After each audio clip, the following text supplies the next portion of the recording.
네, 국회가 오늘 본회의를 열어서 밀린 법안 처리에 나섭니다. 또 내일로 처리를 미룬 2018년도 예산안 합의를 위한 협상도 이어가는데요. 아직까지 핵심 쟁점에 대해서 의견 일치를 여야가 보지 못했기 때문에 예산안 처리 시한을 지키지 못할 거다 이런 전망도 나오고 있습니다. 자세한 얘기 이종훈 정치평론가 그리고 최진봉 성공회대 교수와 나눠보겠습니다. 두 분 어서 오십시오. 네, 안녕하세요. 안녕하세요. 자, 내년 예산안 처리에 앞서서 오늘 본회의에서는 일단 부수법안 처리부터 이제 진행이 되는데 여기 그렇죠. 이른바 이제 관심 있는 슈퍼리치 증세가 포함이 되는 거죠. 그렇죠. 이게 지금 정의장 이거를 자동부의 법안으로 지정을 해서 포함이 돼 있는데요. 슈퍼리치라고 하면 보통 우리가 이제 한 3억에서 5억 정도의 수입이 있는 분한테 40% 세율을 새로 매기는 게 들어가 있어요. 원래는 그 3억 이상은 다 똑같았거든요. 3억에서 5억 사이를 또 한 번 더 조금 상향해서 조절하는 40%의 세율을 먹이게 돼 있고요. 또 하나는 이제 5억 초과하는 분에 대한 42% 세율을 먹이는 그런 게 지금 들어가 있어서 지금 말씀하신 슈퍼리치라고 얘기할 수 있는 분들, 그러니까 소득이 많을수록 세율을 더 많이 먹이는 이런 제도가 새로 도입이 되면서 이게 이제 정부에서 법안을 만든 거고요. 그 법안이 지금 들어가 있는 상황이고 법인도 마찬가지고요. 법인도 마찬가지죠. 법인세율 같은 경우도 과표 2천억 원 이상이면 초과 구간을 신설을 해서요. 세율을 25%, 원래 22%였습니다. 그걸 25%로 올려서 3%를 높이는 대신 이제 2억 원 이하 법인에 대해서는요. 감액을 해줬어요. 3%로. 그래서 원래 10%였는데 7%로 낮추는. 그래서 적게 버는 사람한테는 조금 더 세율을 낮춰주고 많이 버는 회사에는 조금 더 세금을 높이는 이런 구조로 바뀌는 그런 두 개 법안이 지금 상정돼 있는 상황이라고 볼 수 있겠습니다. 내년도 예산안 관련해서는 지금 국회의장의 자동부의 시점이 하루 연기가 돼서 지금 법정 시한까지는 한 36시간 정도 지금 남은 그런 상황인데 지금 아까 그래픽으로 보셨지만은 총 9가지 정도가 이제 쟁점이 테이블 위에 올라 있거든요. 그리고 지금 보면은 뭐 남북협력기금 이 부분 하나 말고는 거의 지금 합의가 안 되고 있는 그런 상황이에요. 그렇죠. 그러니까 원래는 6대 쟁점이었는데 그 3개가 더 추가가 됐죠. 그러니까 조금 전에 이제 말씀하신 소득세, 뭐 그다음에 법인세, 주로 세금 관련한 것들이 이제 추가가 되면서 누리과정 예산까지 그래서 쟁점이 더 늘어난 상황이에요. 자, 그런데 지금 이제 합의를 이제 본 부분은 별로 없는 거죠. 자, 그걸 이제 막판에 이제 최종적으로 그야말로 이제 밤새워서라도 이제 해결하지 않으면 안 되는 이제 이런 상황인데 어제도 뭐 밤 10시 넘어서까지 협의는 하긴 했다고 하는데 그런데 이게 결국은 사실은 이제 지역 사업하고 관련해서 지금 야권들이 요구하는 것을 얼마나 들어주느냐에 결국 달렸다라고 생각을 해요. 그러니까 이른바 SOC 예산을 이제 이번에 예산 편성을 하면서 한 20% 정도 줄였거든요. 근데 내년에 이제 지방선거가 있고 각 당 입장에서는 이제 지역 사업들을 이제 챙겨야 되는 그런 상황인 거죠.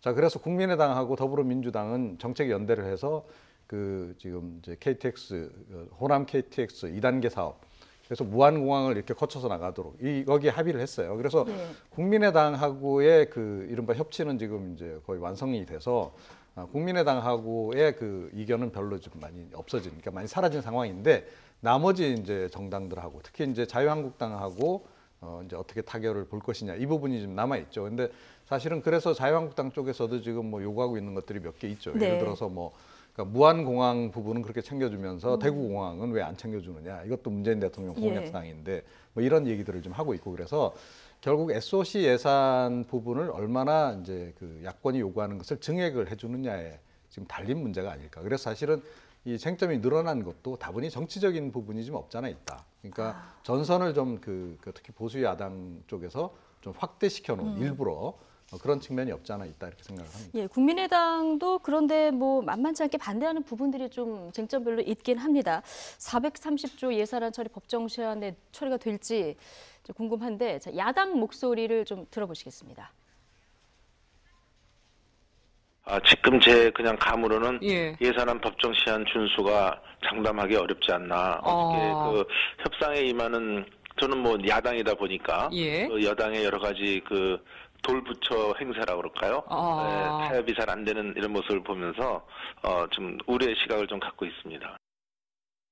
주요 쟁점에 대해 정부 여당의 태도는 달면 삼키고 쓰면 뱉는다는 그야말로 감탄 자체였습니다.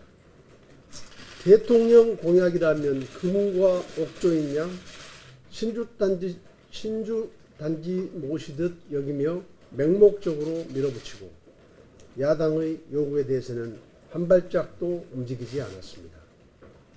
한마디로 대한민국 미래가 아닌 임기 5년 동안의 임기만을 의식한 퍼주기식 예산을 고집하고 있는 것입니다. 뭐 자유한국당에 비해서는 비교적 협조적이라는 국민의당도 지금 공무원 증원 예산이라든가 최저임금 이 인상에 따른 일자리 안정 그 자금 부분이요. 네. 이 부분에 대해서는 반대가 만만치 않습니다. 그렇죠. 지금 반대를 하고 있고 모든 야당들이 반대하고 있는 상황입니다. 여당이 근데 이제 여당이나 정부 입장에서는 이게 정부의 가장 중요한 정책 중에 하나 아니겠습니까? 문재인 정부에서 일자리를 확충하겠다고 얘기를 했었고 공무원 증원은 사실 마중물 역할을 하는 겁니다. 공무원이 증원돼서 일자리가 늘어나게 되면 기업들도 일자리를 늘릴 수 있는 어떤 기회를 준다라고 하는 게 정부 입장이기 때문에 양보할 수 없는 부분이기도 합니다. 그래서 지금 여당 입장에서도 이 부분은 물러설 수 없다고 지금 버티고 있는 상황이고 야당도 이거는 절대로 합의 줄 수 없다고 하는 상황이어서 예. 합의점을 찾기가 힘든데 그러나 이제 다만 이렇게 생각해 봐야 돼요. 내일이 이제 마지막이지 않습니까? 내일 정오가 마지막인데 양쪽 다 압박을 받고 있는 거예요. 그리고 국회 선진화법 출범 이후에 최초지 않습니까? 지금 만약에 넘기게 되면 부결이 되거나 아니면 시한을 넘기게 되면 국회 선진화법이 생긴 이후에 처음으로 시한을 넘기는 상황이 되기 때문에 국회의원들 입장에서 국민적 압박이 있다고 저는 봐요. 여론이나 국민적 압박이 있기 때문에 그 부분도 분명히 압박으로 작용할 가능성이 있어서 아직까지는 합의를 볼 가능성은 있습니다. 물론 상당히 어두운 면이 있긴 합니다만 그럼에도 불구하고 양쪽 다 일정 부분 주고받는 어떤 형태의 합의를 통해서 극적으로 타결할 가능성도 남아있는 상황이다. 다만 저는 그렇게 생각해요. 이제 선거도 얼마 남지 않은 상황에서 국민이 과연 무엇을 원하는지를 좀 국회의원들이 봐야 된다. 그러니까 정쟁에 이용하기보다는 국민이 뭘 원하는지를 좀 깊이 생각하시는 것이 앞으로의 정치 생명이나 아니면 정당의 어떤 지지율에도 영향을 미칠 수 있다는 부분들을 좀 고려하시는 게 필요하지 않나 하는 생각이 듭니다. 법정 시한 내 합의 가능성이 있어 보인다. 조심스럽게 이렇게 예측. 어렵지만 있어 보인다는 생각을 합니다. 얘기를 해주셨는데 정우택 원내대표 아까 얘기를 들어보면 지금 여당이 돌부처 행세를 하고 있다 이런 얘기를 하지 않습니까? 네, 그러니까 저게 이제 사실 이제 표면적으로 얘기하는 것과 속 사정이 좀 다른 거죠. 그러니까 조금 전에 말씀드렸듯이 이제 지역 사업들을 챙기기 위해서 SOC 예산을 좀 늘린다라고 했을 때 그러니까 전체 지금 예산 총액을 늘릴 수는 없잖아요. 그건 국민들이 보고 있기 때문에. 그러니까요. 자, 그러면 이제 결국 어느 쪽에서든 덜어와야 이쪽으로 이 예산 배정이 가능한 겁니다. 그럼 어디서 덜어올 거냐 하는 게 사실은 이게 쟁점인 거죠. 근데 이게 예산이라고 하는 것이 뭐 전체 총액으로 보면 460조 되니까 뭐 여기저기 옮기기가 쉬울 것 같으나 실제로 개별 항목들에 들어가면 다 이유들이 다 있단 말이에요. 그리고 다 근거들이 있고. 그래서 이걸 어디서라도 뭐 1,000억이든 2,000억이든 빼서 다른 쪽으로 옮기기가 굉장히 힘듭니다, 이게. 그래서 이제 예산 그 조정 소위에서 늘 이제 진통을 겪는 건데 이제 마지막에 이제 그게 남은 거예요. 그래서 SOC 예산 쪽을 이제 뭐 예를 들어서 뭐 대구공항 관련한 예산을 좀 반영해 준다, 5천억 정도를 반영해 준다라고 했을 때는 어딘가에서 5천억을 빼와야 되는데, 그러니까 일자리, 그러니까 뭐 최저임금 관련한 그 관련해서 이제 일자리 보장한 차원에서 이제 지원하시기로 한 예산이 예를 들어 3조 아닙니까? 근데 거기서 뭐 예를 들어서 한 5천억을 덜어서 이쪽으로 보냈다라고 하면 그건 또 국민들이 가만히 있겠냐는 거죠. 자, 그러니까 이걸 모양새를 갖춰가면서 명분을 갖춰가면서 이 부분들을 지금 잘 정리를 해야 되는데 이게 지금 쉽지 않은 겁니다. 그래서 지금 국회도 나름 진통을 겪고 있는 건데 결국 이제 그 정부 여당이 그러니까 우선적으로 추진하려고 했던 그 뭐 복지 관련한 그쪽 예산이 이제 주로 많은데 그쪽에서 어느 정도는 좀 양보를 하지 않으면 안 되는 상황이 좀 아닌가. 그러니까 뭐 예를 들어서 뭐 아동수당 부분이라든가 이런 부분도 그러니까 기초노령임금 부분도 그러니까 이걸 단계적으로 뭐 도입을 한다든지 이런 식으로 좀 시기를 늦추면서 빼서 이제 옮기는 이런 상황이 될 거다. 그리고 누리과장 예산도 결국 막판에 이게 그 쟁점으로 떠오를 수밖에 없었던 것이 조금 전에 말씀드린 이런 그 복지 관련한 예산들도 이게 선뜻 빼기가 국민들 그 시선이 굉장히 이게 부담스러운 거죠. 그러다 보니까 묘책을 나름대로 이제 찾다 보니 누리과정 예산을 약간 좀 건드려 보면 어떨까 이런 식으로 좀 얘기가 진행이 되고 있다. 현실적으로는 그렇다라고 하는 것을 국민들도 좀 알고 계시는 게 도움이 될 것 같아서 제가 좀 말씀을 드립니다. 표면적으로 드러난 것 말고 속내까지 셈을 하다 보면 훨씬 더 복잡한 상황이 되는 거군요. 이러다 보니까 협상이 어려운 그런 상황인데 지금 청와대 정무라인도 지금 풀 가동이 된 상태입니다. 그렇죠. 한병도 신임 정무수석 지금 사흘째 국회를 찾고 있어요. 그러니까요. 그럴 수밖에 없죠. 이게 지금 예산안이 처리가 안 되게 되면 정부 입장에서 상당히 어려운 상황 아니겠습니까? 만약에 부결이 되거나 뭐 이렇게 돼버리면 다시 예산을 올려야 돼요. 그렇게 되면 시간이 더 많이 늘어나게 되고 긴급 예산 편성을 통해서 정부가 운영될 수밖에 없는 구조이기 때문에 정부 입장에서는 당연히 열심히 뛰어야 되는 상황이고요. 이제 국민의당을 설득하는 거죠. 지금 뭐 이종훈 평론가도 말씀하셨지만 여러 가지 국민의당이 얘기하고 있거나 추진하고 있는 사업들과 관련해서 정부가 할 수 있는 부분이 있다면 뭐가 있는지를 고려할 것이고 지금의 정치적 상황을 보면 사실 국민의당이 바른정당과의 어떤 연대라고 하는 부분 때문에 정부에 날을 세우고 각을 세우고 있는 상황 아니겠습니까? 그 상황을 실제 국회의원들이 지역구에서 본인들이 어떤 내세울 수 있는 공적으로 내세울 수 있는 부분이 세금을 가져오는 건데 따오는 건데 그런 부분들을 조금 더 강하게 어필하면서 국민의당 의원들의 지지를 끌어내려고 하는 시도를 할 것으로 보여지고요. 또 국민의당은 사실은 원래 일자리 늘리는 거나 이런 부분들은 모든 예전에 대선 때 대선 후보들이 모두 다 공약했던 부분입니다. 네. 그런 부분에서 본다고 하면 물론 공무원을 늘려서 많은 예산이 들어가고 그게 30년, 40년 들어간다고 하는 논리 때문에 여러 가지 반발이 있긴 합니다만 그럼에도 불구하고 일정 부분 국민적 공감대를 얻어내는 데는 중요한 역할을 할 수 있는 부분이기 때문에 그 부분을 설득하는 쪽으로 설득이 이루어지는 것으로 이렇게 알려지고 있습니다. 이종훈 평론가님, 만약 내일 그 법정 시한 내 처리가 안 되면 그 다음은 어떻게 되는 겁니까? 그러니까 그 다음은 뭐 어차피 이제 처리는 해야 되는 건데, 네. 그러니까 이제 지연해서 이제 처리를 할 수밖에 없는 거죠. 예. 뭐 그러면 이제 9일 정도가 되지 않겠냐를 이제 한 일주일 정도 미뤄져서 뭐 이런 이제 관측인데, 뭐 사실은 이제 문재인 대통령 입장에서도 그렇고 정부 입장에서도 그렇고 이 예산 시한 지키는 거 굉장히 중요하잖아요. 국회 입장에서도 그렇죠. 마찬가지입니다. 이거는 뭐 여야 모두 사실은 부담을 굉장히 느끼는 거고, 그러니까 자유한국당이 시한 문제를 언급을 하지만 사실은 이제 자유한국당도 그 부분은 부담을 상당히 느낄 수밖에 없는 거거든요. 자, 그래서 사실은 이게 협상 카드로 지금 나오는 얘기지 실제로 이게 지연될 가능성은 저는 그렇게 높지 않다라고 네, 생각합니다. 그리고 처리가 안 된 적도 없지 않습니까? 예, 그리고 지금 사실은 그 마지막 조율을 해야 될 부분이 그렇게 썩 많이 남아 있는 건 아니에요. 그러니까 결국 조금 전에 말씀드렸듯이 그러니까 예산을 이제 여기서 여기로 옮기는 건데 치즈를 이쪽에서 이쪽으로 옮기는 건데 이게 그러니까 나올 수 있는 데들은 딱 한정돼 있다는 네. 거죠, 거의. 그렇기 때문에 결국 이제 옮기는 것을 이제 어떻게 보면 이제 국민들이 보고 있기 때문에 명분과 이런 걸 갖춰가면서 이제 해야 되는 거죠. 국민의당도 저렇게 반발하고 있습니다만 사실은 이번에 무한공항 거쳐 가물어 해서 더 들어갈 예산이 1조 정도 된단 말이에요. 예. 이게 적지 않은 예산. 그러니까 어떻게 보면 선물을 받은 거거든요. 자, 그러면 이제 자유한국당도 그런 선물을 뭐 속된 말로 기대를 하고 있는 건데 그러니까 완벽하게 충족시켜 주지는 않더라도 어느 정도의 예산을 좀 반영한다. 예를 들어서 뭐 대구공항 관련해서 기초조사 관련한 비용이라든가 이런 비용이라도 일부 반영시켜 준다든지 뭐 이런 식으로 해서 결국은 타결을 볼 가능성이 좀 높지 않나. 예. 그리고 이건 뭐 서로에게 이익에도 맞는 거기 때문에 결국 그렇게 조정이 되지 않을까 이렇게 생각하고요. 네. 근데 이런 부분을 꼭 그렇게 부정적으로만 봐야 되느냐 하는 것도 우리가 좀 생각을 해봐야 됩니다. 왜냐하면 그 지역 주민들 입장에서는 그 사업들이 어떻게 보면 수건 사업이거든요. 그렇기 때문에 뭐 그들도 국민 중에 일부라고 본다면 그러니까 이런 그 절충하는 과정 자체를 너무 그렇게 부정적으로만 비판할 것은 아니다 이렇게 생각합니다. 네, 어쨌든 두 분 다 법정 시한 내 처리가 될 가능성도 좀 높다 이렇게 봐주셨고요. 자, 그런데 지금까지는 일단 예산안 처리에 평행선을 달리고 있는 표면적으로는 그렇게 보입니다. 근데 여야 절대 합의를 볼 것 같지 않은 이 정치권이 합의를 본 게 하나 있습니다. 바로 내년도 국회의원 세비를 인상하는 부분인데요. 세비 인상은 2013년 이후 6년 만에 추진이 됩니다. 여기에 보좌진 1명도 늘린다는 이 보도도 있었죠. 국민들 시선 곱지 않은 것도 사실인데요. 자, 국회의원 세비의 역사 장민정 앵커가 전해드립니다. 국회의원 월급이 또 오를 것으로 보입니다. 여야는 내년 국회의원 세비를 2.6% 인상하기로 합의했습니다. 국회의원의 연봉은 얼마나 될까요? 현재 1인당 1억 3,796만 원을 연봉으로 받고 있습니다. 월급으로 따지면 1,149만 원 정도가 되죠. 이 가운데 일반 수당 항목을 17만 원 올리겠다는 겁니다. 이 인상안이 본회의를 통과하면 국회의원들은 월급으로는 1,166만 원, 연봉으로는 이렇게 1억 4천만 원을 가져가게 되는데요. 국회의원이 300명이니까 전체로 보면 1년에 6억 원 정도의 세금이 더 필요합니다. 자, 편의점 아르바이트생과 한번 비교를 해볼까요? 이번에 큰 폭으로 올라 많이 많았던 최저임금을 적용해 보도록 하겠습니다.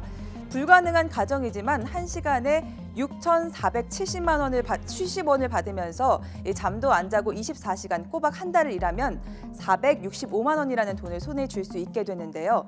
이렇게 살인적으로 일해도 국회의원들보다 700만 원이나 적게 버는 셈입니다. 자, 앞서 국회의원들은 내년부터 보좌진도 늘리기로 했죠. 지금까지는 의원실마다 4에서 9급 보좌진 7명에 인턴이 2명이 근무했는데 8급 비서를 1명 더 두고 대신 인턴을 1명 줄이기로 했습니다.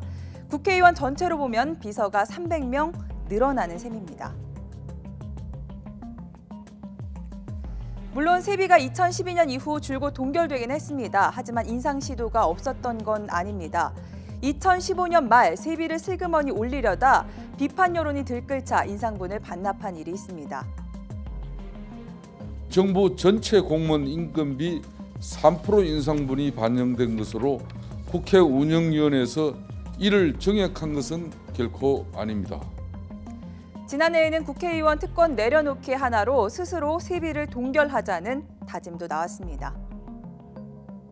더 많이 가진 사람이 양보를 해야 하는 데서부터 출발해야 된다. 그런 관점에서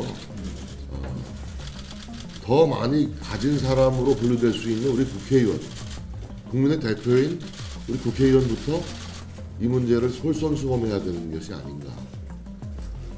그런 맥락에서 어저께 국회의원 세비의 동결 문제를 거론을 했던 것입니다. 그때 그 다짐은 다 어디로 간 걸까요? 국민들 시선도 고울 리가 없겠죠.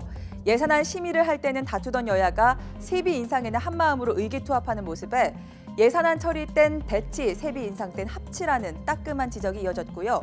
국회의원 월급은 실적제로 바꾸자. 국민이 주는 월급이니 이 액수를 국민이 정해야 한다는 댓글도 이어졌습니다. 네.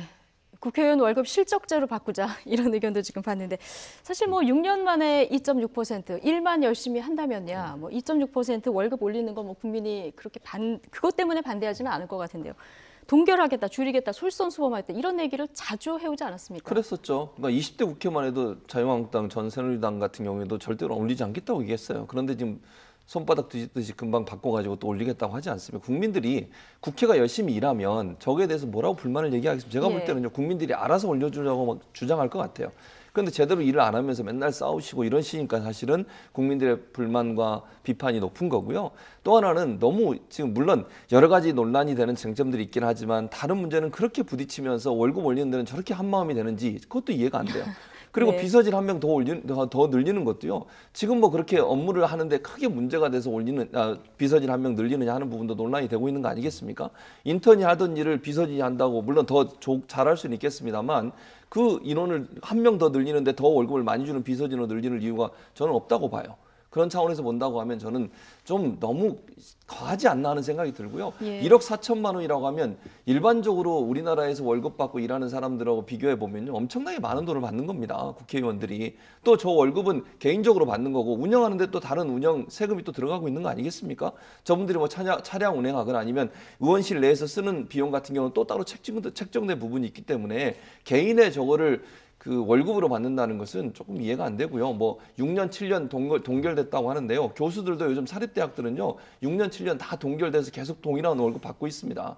그러니까 국회의원들이 특권 내려놓기 차원에서 한 번 더 생각해 보시고 국민의 마음을 좀 헤아릴 수 있는 그런 시간이 됐으면 좋겠습니다. 솔선수범 말만 네. 하지 말고 실천을 해달라 이런 주문을 해주셨는데 이종훈 평론가께서는 이 부분 어떻게 보십니까? 네, 그러니까 뭐 우리도 언젠가는 그 영연방 국가들처럼 이 국회의원 급여가 교사 급여하고 거의 비슷하다 그러잖아요. 예. 그러니까 그런 정도 수준이 돼야 된다. 그리고 영국 같은 경우만 하더라도 사실은 뭐 비서진도 별로 없고 의원들이 직접 다 하지 않습니까? 그리고 사무실도 공동으로 쓰고 있고, 그러니까 그렇게 돼야 선진국이 된다라고 저는 생각을 하고요. 그러니까 아직 여전히 후진적이다라는 걸 이제 여실히 보여주는 거라고 봅니다. 그리고 그 사실은 이러다가 또 총선 이제 다가오면 또 이제 분명히 또 세비 또 30% 또 삭감하겠다. 예, 삭감하겠다, 뭐 이런 공약 반납하겠다 나오겠죠. 이런 공약도 분명히 또 나올 겁니다. 그러니까 왜 이런 식으로 이걸 반복하느냐? 그러니까 국민을 이걸 바보로 알지 않고서는 도저히 저는 이런 식으로 이렇게 일을 처리하지는 않을 거다. 그리고 이분들 받는 게 이 급여뿐만이 아니에요.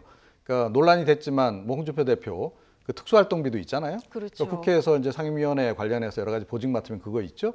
또 정당에 또 보면 각종 위원회들이 있어서 또 정당의 당직 같은 걸 맡게 되면 또 국고 보조금이 정당에 들어가는 거 있잖아요. 거기서 또 사실은 또 수당들 또 다 받습니다. 그래서 그러니까 눈에 보이지 않게 받는 게 제가 보기에는 이 지금 표면적으로 드러난 그 세비보다도 오히려 더 저는 많을 거라고 좀 보는데, 예. 그러니까 그렇게 숨겨진 그 급여까지 포함하면 제가 보건대는 뭐 아마 연봉이 2억 이상 될 겁니다. 이제 자, 이런 그 실상들에 대해서 국민들이 모른다 그래서 자꾸 이걸 감추고 그리고 눈가리가 앙앙하는 식으로다가 이렇게 자꾸 접근해서 뭐 이렇게 급여를 인상하는 식으로 이렇게 시도하는 것, 이거는 좀 이제 앞으로 좀 그만둬야 한다 이렇게 생각합니다. 예, 어쨌든 예산안은 진통을 겪고 있는데 이 세배 인상은 바로바로 합의가 되니까 국민들은 좀 의아하다 이런 눈초리를 보내는 것 같습니다. 자, 한국당 얘기로 좀 넘어가 보겠습니다.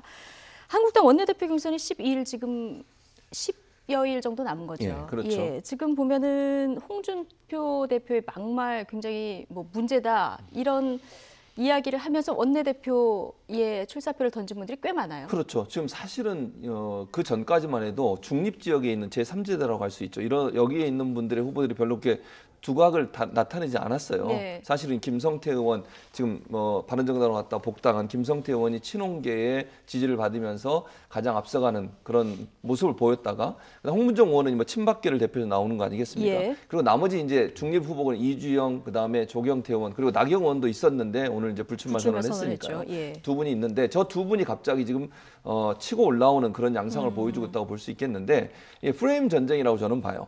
홍문정 의원이나 친박계 입장에서의 프레임을 친홍과 비홍으로 프레임을 끌고 가려고 하고 있고요.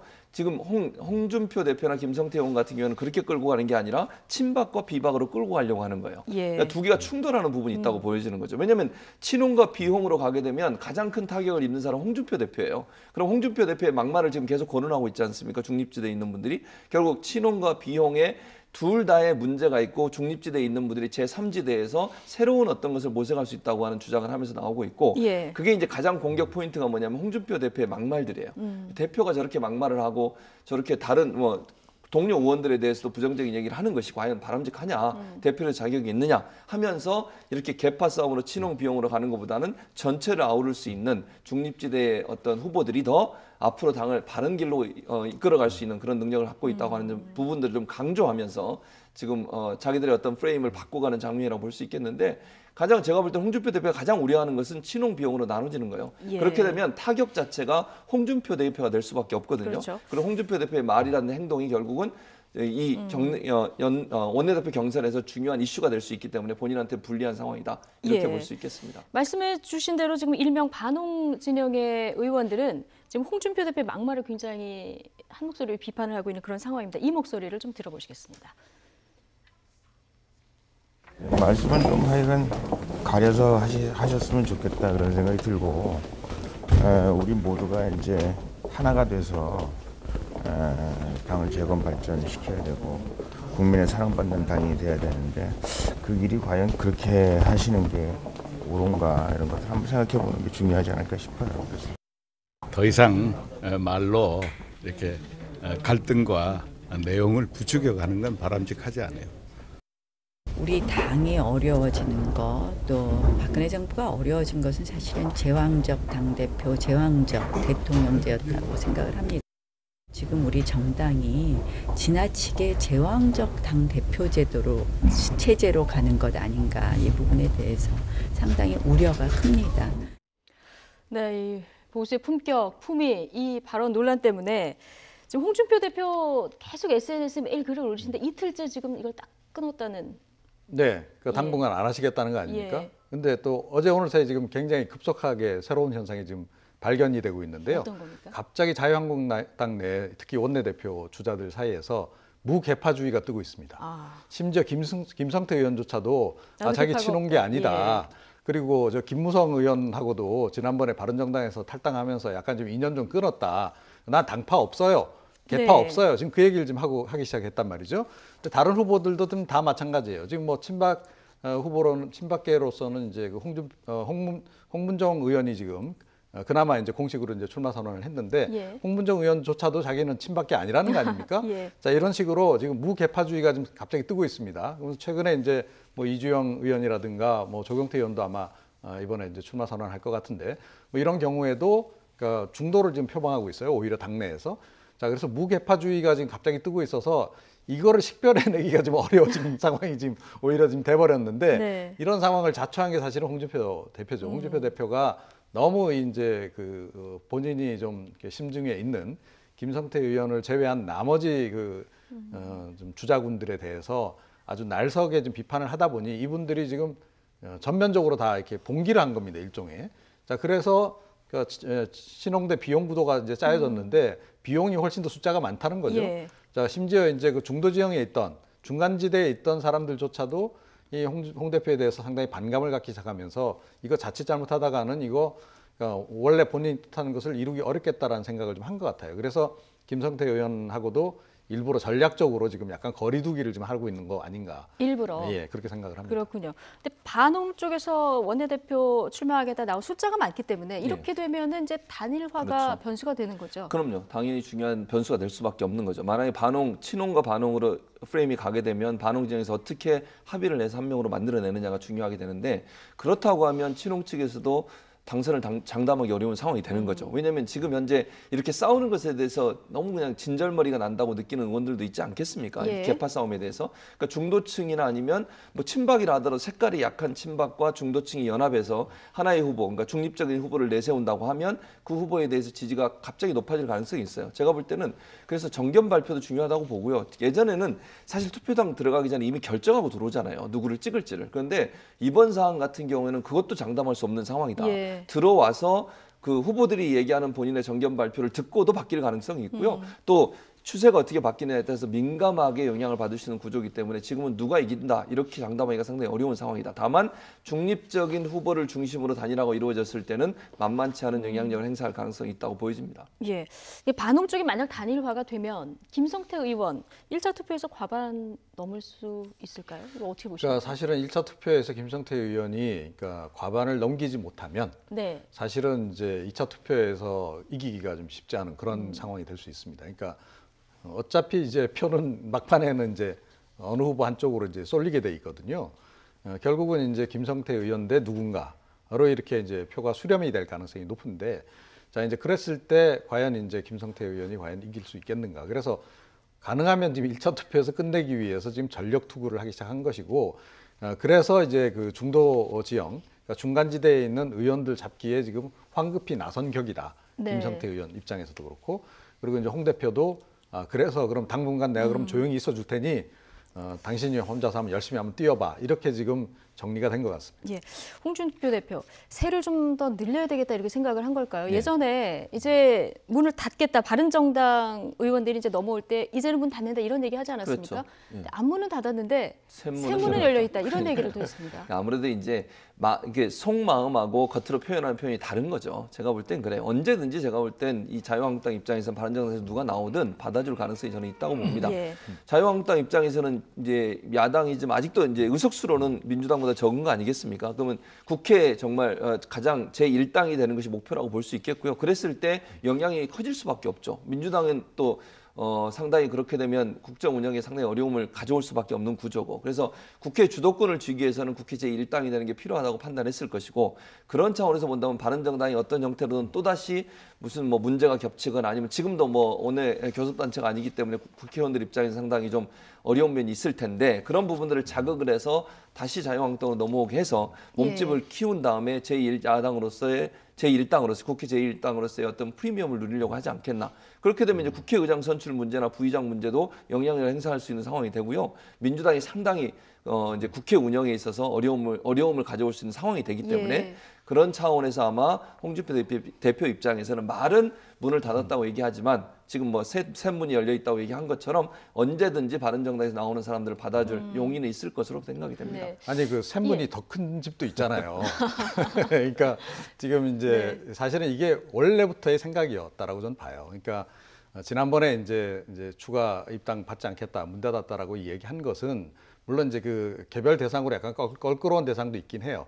남경필 뭐 이제 경기지사 같은 경우에는 솔직히 이렇게 받아도 좀 부담스러운 그런 네. 부분이 없잖아요. 있거든요. 본인이 또 이 경기지사는 또 누군가를 또 다른 경제인으로 기업인으로 내보내고 싶어 하는 거 아닙니까? 이런 부분하고 충돌하기 때문에 이제 거북한 부분이 있으나, 그럼에도 불구하고 고지가 바로 저긴데 바로 저 앞인데 그만두기는 좀 뭐하다는 거죠. 그러니까 조금만 더 하면 원내 일당인데 예. 그 유혹을 떨쳐내기가 좀 어려울 것이다. 네. 그리고 홍준표 대표는 그동안의 행보도 우리가 여실히 잘 봤다시피 네. 친박계 정리한다고 했지만 실제로 정리를 안 한 것. 이거는 굉장히 실리적인 계산을 늘 한다는 거거든요. 이번 같은 경우에도 역시 마찬가지 거다 이렇게 생각을 합니다. 샘문이 더 큰 집도 있으니까요. 네. 정말 좀 지켜봐야 될 것 같고요. 근데 한국당 못지않게 지금 국민의당 내용도 뭐 만만치가 않습니다. 안철수 대표는 계속 통합을 외치고 있는데 네. 이제 호남 중진들 말고 초선 의원들도 통합하지 말아라 이런 목소리를 내기 시작해서 지금 당이 세 갈래로 쪼개지는 거 아니냐 이런 얘기도 나옵니다. 그럴 가능성이 있지만 좀 통합 논의를 중단하라고 하는 거는 어느 한 편을 든 것 같지 그렇게 보이진 않아요. 통합 논의 자체가 당에 지금 어려움을 주니까 그걸 일단 중단해 보자. 그건 물론 이제 부정적으로 보면 안철수 대표 쪽에 조금 부정적 영향을 미칠 수 있죠. 왜냐하면 안철수 대표는 통합을 지금 계속 추진하는 거고 호남 중진들 통합을 반대하는 거니까 통합을 반대하는 입장에서는 통합 논의를 중단하는 것도 반대에 포함된다고 보지 않겠습니까? 그렇다면 통합 반대 진영이 훨씬 크다고 볼 수 있죠. 초선 의원들 같은 경우는 지금 통합 반대 쪽에 더 무게를 실어주는 그런 모양새를 보여주고 있어서 안철수 대표 입장에서 상당히 좀 어려운 상황에 처해 있다고 볼 수 있겠고요. 왜냐하면 통합을 얘기하면 얘기할수록 지금 당의 분란이 점점 커지는 거 아니겠습니까? 봉합되지 않고 한마음이 되지 않고 계속 이렇게 논란이 되다 보면 언젠가는 정말 결정적인 순간에 당이 쪼개질 수 있는 그런 상황까지 갈 수 있기 때문에 이런 대립 양상이 지지율에도 영향을 미치고 그다음에 지방선거에도 영향을 미칠 수 있다는 판단이 아마 초선 의원들한테 들었을 것이고 그런 이유 때문에 이제 반대를 하고 있는 상황이기 때문에 제가 볼 때는 이제 안철수 대표가 쓸 수 있는 마지막 카드는 결국 전당대회밖에 없다. 그러니까 의원총회로 처음에 해결해 보려고 했지 않습니까? 막판 뭐 토론도 했었고 의원총회에서 논의를 했었지만 거기서 불발이 되면서 더 이상 의원총회나 아니면 토론을 통해서 해결할 수 있는 문제가 아니라고 안철수 대표가 의원총회는 당의 최종 의사결정기구 아니다 이런 얘기도 했죠. 그렇죠. 원래는 의원총회에서 하려고 했었어요. 그래서 의원총회를 열었지만 거기서 워낙 반발이 크다 보니까 이 방법은 안 되겠구나 판단을 해서 아마 안철수 대표 입장에서 전당대회를 통해서 돌파하려는 의지를 갖고 지금 추진하는 것 같은데 그것도 녹록한 상황은 아니라고 볼 수 있겠습니다. 근데 당내 분란이 계속 나와도 지금 야권 통합 얘기를 계속 할 수밖에 없는 게 지금 지지율이 너무 미약하기 때문 아니겠습니까? 오늘 나온 갤럽 그 여론조사 결과를 좀 보면서 얘기를 해보겠습니다. 뭐 오차 범위이긴 합니다만 국민의당 뭐 바른정당 지지율이 미미하게 상승을 하긴 했습니다.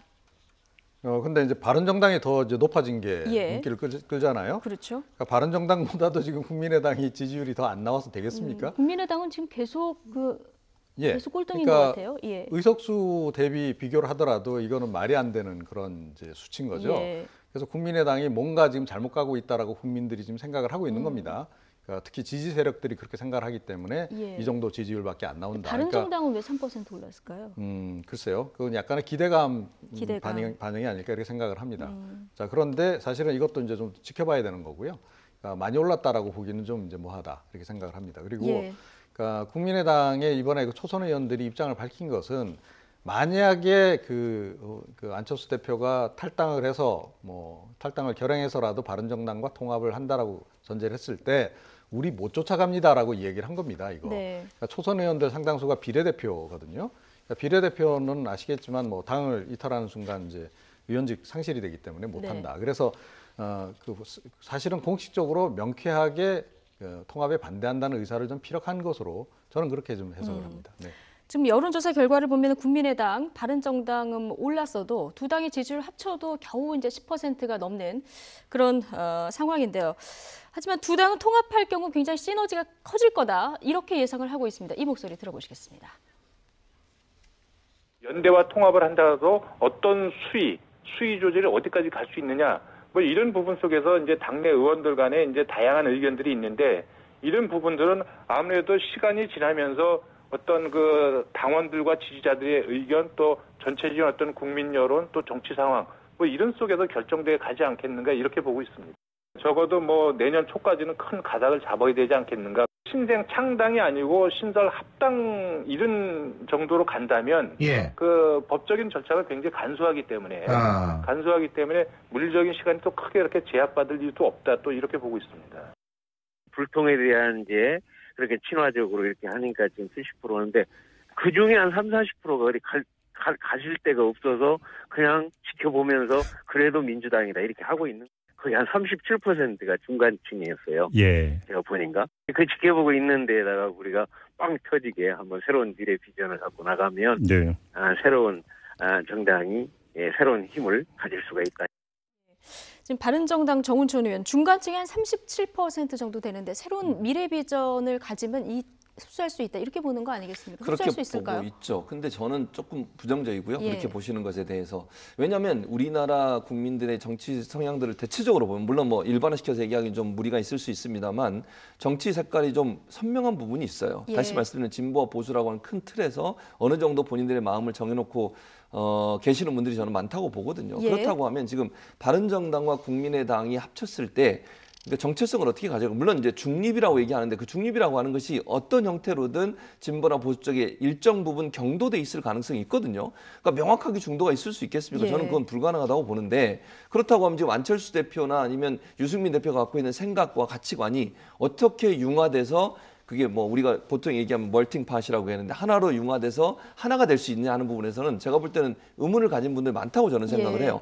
그런 차원에서 본다면 두 분이 만나서 시너지 효과를 낼 수 있으려면 뭔가 공통된 부분이 있어야 될 텐데 그런 부분에서 충돌될 가능성이 저는 있다고 보여지고요. 공통된 부분이 부족하고 또 사실 지금까지 두 분이 걸어오시거나 주장했던 이론적인 배경이나 아니면 얘기들을 들어볼 때 너무 충돌되는 부분들이 많아요.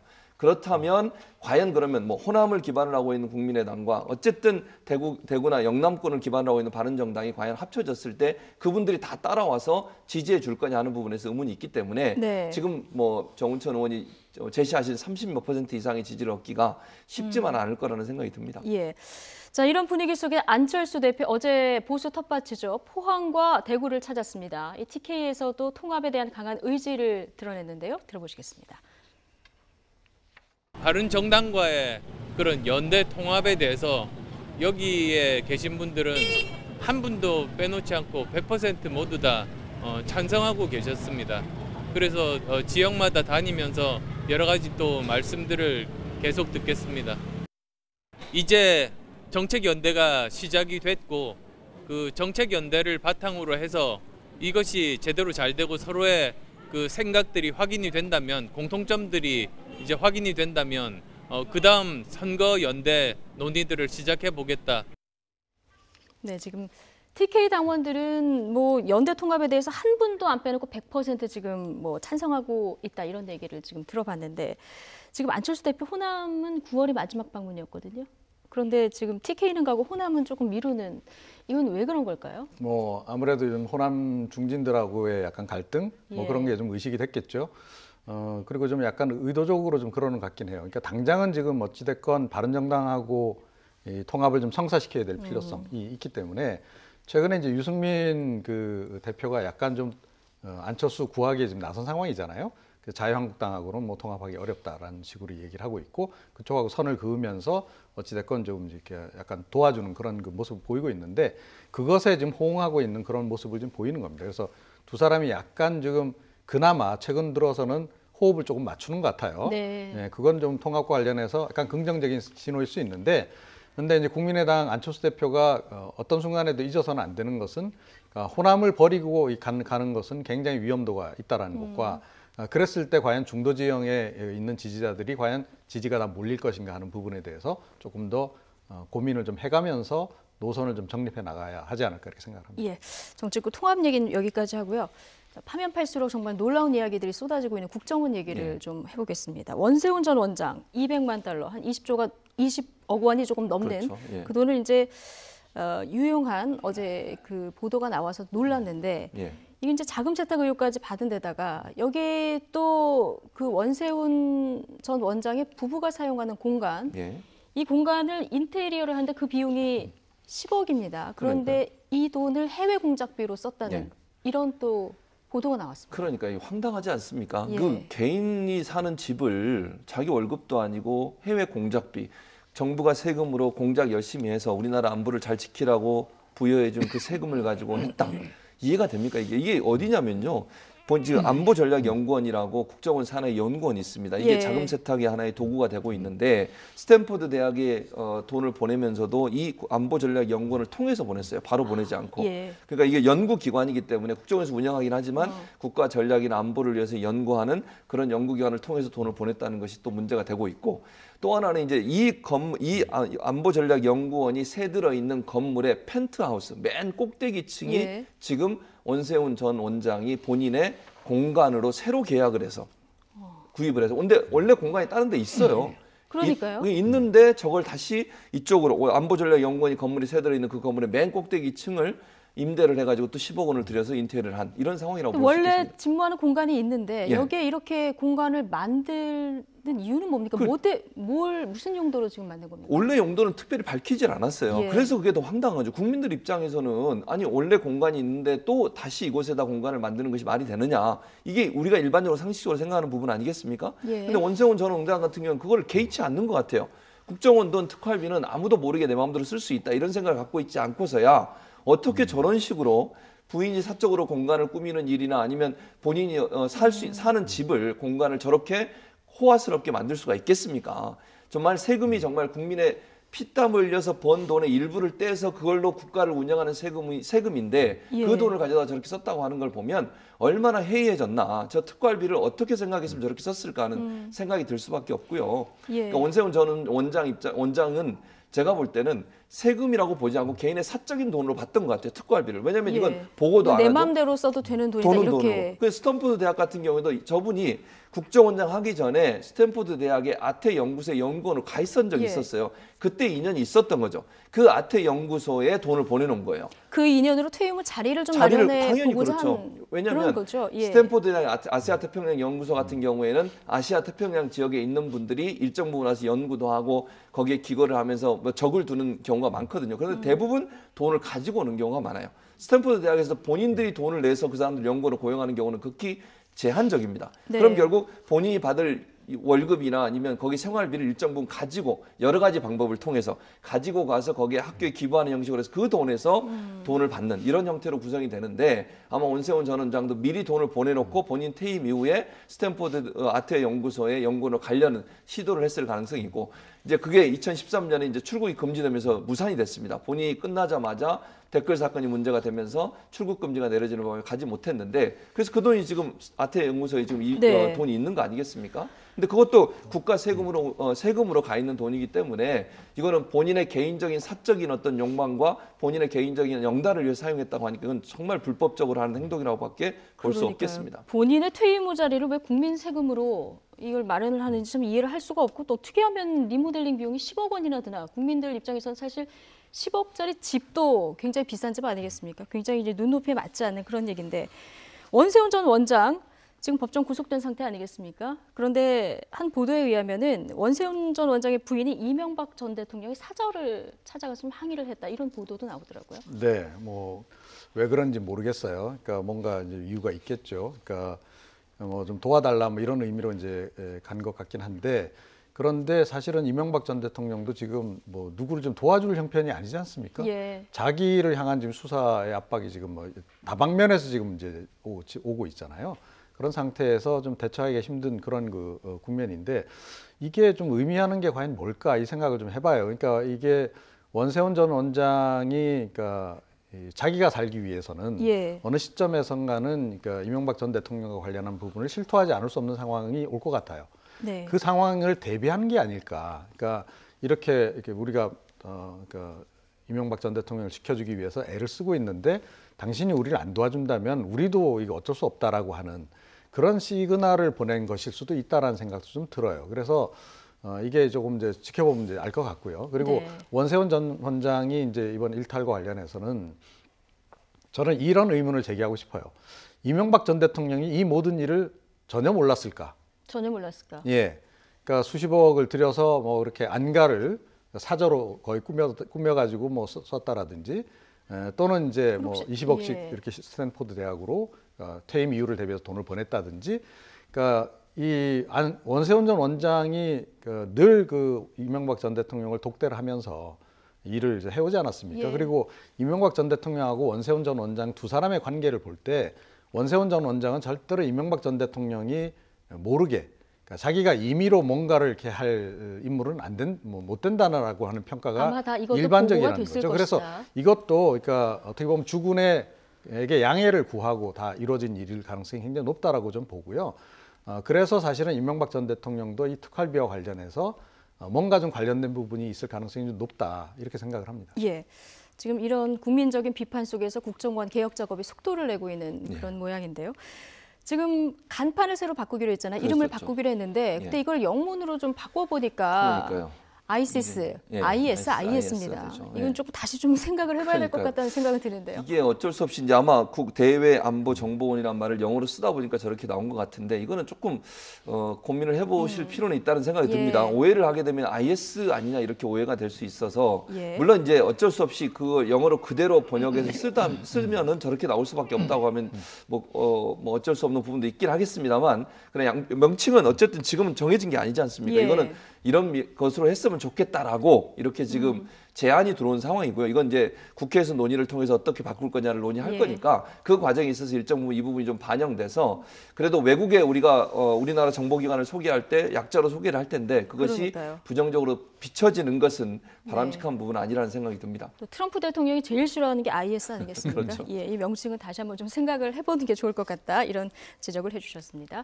자, 오늘 두 분 얘기는 여기까지 듣겠습니다. 이종훈 정치평론가 그리고 최진봉 성공회대 교수와 함께했습니다. 고맙습니다.